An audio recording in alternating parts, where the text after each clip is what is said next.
ಆಗೈತಿ. ಗಂಗವ್ವ ದೇವ್ರಿಗೆ ಬಂದ್ಲಿನಪ್ಪ? ಇನ್ನೂ ಬಂದಿಲ್ಲ ಮಾವ.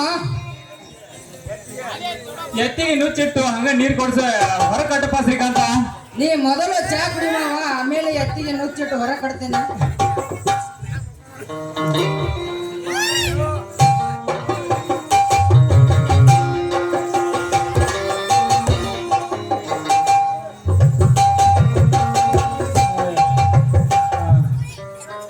ಶ್ರೀಕಾಂತ್, ಯಾಕೆ ಅಣ್ಣ ಮಲಗಿರೋನು?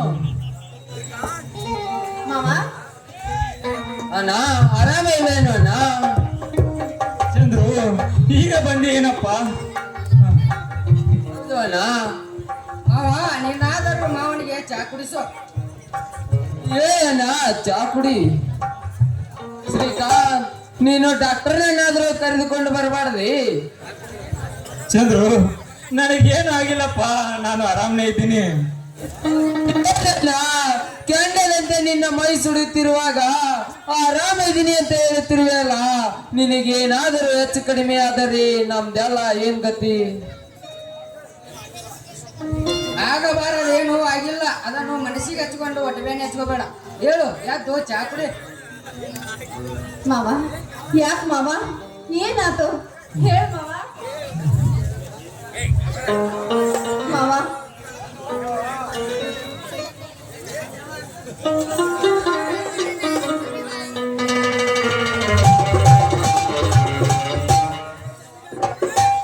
ಗಂಗವ್ವ ಹೌದು ಮಾವ, ಯಾಕೆ ಹೆಂಗಿರ್ತಿ? ಮನಸ್ನಾಗ ಏನೇ ಇದ್ರು ನಮ್ಮ ಮುಂದೆ ಹೇಳ್ಬೇಕಲ್ಲ. ತಂದೆ ತಾಯಿ ಸತ್ತ ಅನಾಥ ಮಕ್ಕಳು ನಾವು. ನಮ್ಮನ್ನು ಜೋಪಾನ ಮಾಡಿದ ನೀನು ಸತ್ರೆ ನಾವು ಬದುಕ್ತೀವಿ ಅಂತ ತಿಳಿದೇನು ಮಾವ? ಖಂಡಿತ ಇಲ್ಲ ಮಾವ. ನೀ ಅಂದ್ರೆ ನಮಗೆ ಪ್ರಾಣ ಇದ್ದಂಗ. ನೀನೇ ನಮ್ಮನ್ನ ದೂರ ಮಾಡಿ ಹೊರಟು ಹೋದ್ರೆ ನಮ್ಮ ಗತಿ ಏನು ಮಾವ? ಗತಿ ಏನು? ಗಂಗಾ, ನನ್ನಿಂದ ಏನೋ ಮುಚ್ಚಿಡುತ್ತರ ಕಾಣಿಸ್ತಿದೆ. ಏನು ಯಾಕೆ ಅಣ್ಣ? ನೀನು ಸಾಕಿ ಬೆಳೆಸಿದ ಈ ಪ್ರಾಣಿ ನಿನ್ನನ್ನೇನಾದ್ರೂ ಕಚ್ಚುತ್ತೆ ಅಂತ ಭಯವೇ?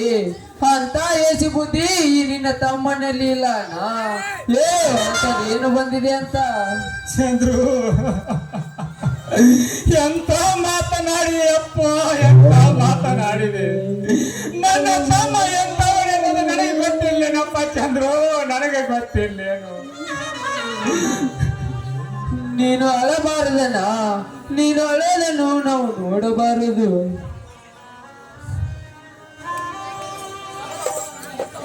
ಸತ್ತು ಹೋದ ನನ್ನ ಎತ್ತವ ರಾಣಿಯಣ್ಣ, ಅಂತದ್ದು ಏನು ಬಂದಿದೆ ಅಂತ ನಾನು ಹೇಳ್ತೀನಿ. ಆ ನರವ್ಯಾಘ್ರನಿಗೆ ನಾವು ಕೊಡಬೇಕಾದ ಸಾಲದಲ್ಲೇ ಆಸ್ತಿಯನ್ನು ಬರೆದು ಕೊಟ್ಟ ಮಾವ. ಆದರೆ ಮೊನ್ನೆ ಆ ನರವ್ಯಾಘ್ರ ಮನೆಗೆ ಬಂದು ನನ್ನ ಹಣ ಕೊಡಬೇಕು, ಇಲ್ಲ ನಿಮ್ಮ ಆಸ್ತಿಯನ್ನು ಬರೆದು ಕೊಡಬೇಕೆಂದು ರಿಕ್ ಹಾಕಿದ. ಅದಕ್ಕೆ ಸ್ಟಾಂಪಿಗೆ ಸಹಿ ಮಾಡಿದ ಮಾವ. ಆ ಸ್ಟಾಂಪ್ ಅಲ್ಲಿ ಏನಂತ ಬರೆದಿತ್ತು? ಅದು ಮಾವನಿಗೆ ಗೊತ್ತು. ಚಂದ್ರು ಅದರಲ್ಲಿ ಏನೋ ಬರ್ದಿತ್ತಿಲ್ಲಪ್ಪ, ಬಿಳಿ ಕಾಗದ ಪೇಪರ್ ಇತ್ತು, ಅದಕ್ಕೆ ಸಹಿ ಮಾಡಿನಿಪ್ಪ. ತಪ್ಪು ಮಾಡಿಬಿಟ್ಟೆ ಅಣ್ಣ, ತಪ್ಪು ಮಾಡಿಬಿಟ್ಟೆ. ಆ ನರವ್ಯಾಘ್ರ ತನ್ನ ಮನ ಬಂದಂತೆ ಬರೆಸಿಕೊಂಡಿದ್ದರು ಕೂಡ ಹಿಂದೆ ನಮ್ಮ ಆಸ್ತಿ ಅನ್ನೋದು ಒಂದು ಮರದ ಕಡ್ಡಿ ಇದ್ದಾಗೆ. ಅಯ್ಯೋ ತಮ್ಮ, ಏನ್ ಹೇಳ್ತಿದೀಯಪ್ಪ, ಏನ್ ಹೇಳ್ತಿದೀಯ?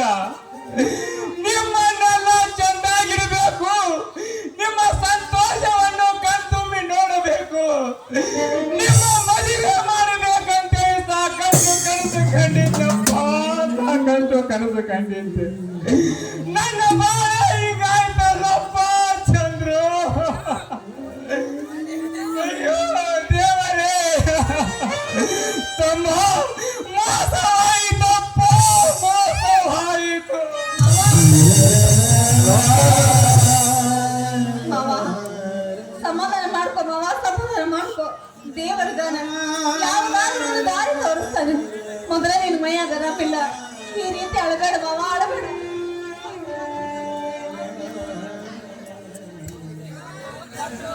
ಶ್ರೀಕಾಂತ್, ನೀನು ಹೋಗಿ ಡಾಕ್ಟರ್ನನ್ನು ಕರೆದುಕೊಂಡು ಬಾ. ನನ್ನ ಅಣ್ಣನಿಗೆ ತೋರಿಸು, ನಂದು ಸ್ವಲ್ಪ ಕೆಲಸ ಇದೆ, ಹೋಗಿ ಬರ್ತೀನಿ. ಆಯ್ತು ಮಾವ, ನಾನು ಡಾಕ್ಟರನ್ನು ಕರೆದುಕೊಂಡು ಬರುತ್ತೇನೆ. ಚಂದ್ರು ಎಲ್ಲಿಗೆ ಹೊಂಟಿದೀಯಪ್ಪ? ಅಣ್ಣ ಮೊದಲೇ ನಿನಗೆ ಆರಾಮ ಇಲ್ಲ, ಇದೆಲ್ಲ ನಿನಗೆ ಕೇಕಂಗ. ಅಣ್ಣನ ಒಳಗೆ ಕರೆದುಕೊಂಡು ಹೋಗಿ ಮಲಗಿಸು, ನನ್ ಸ್ವಲ್ಪ ಕೆಲಸ ಇದೆ, ಹೋಗಿ ಬರ್ತೀನಿ. ಆಯ್ತು ಮಾವ.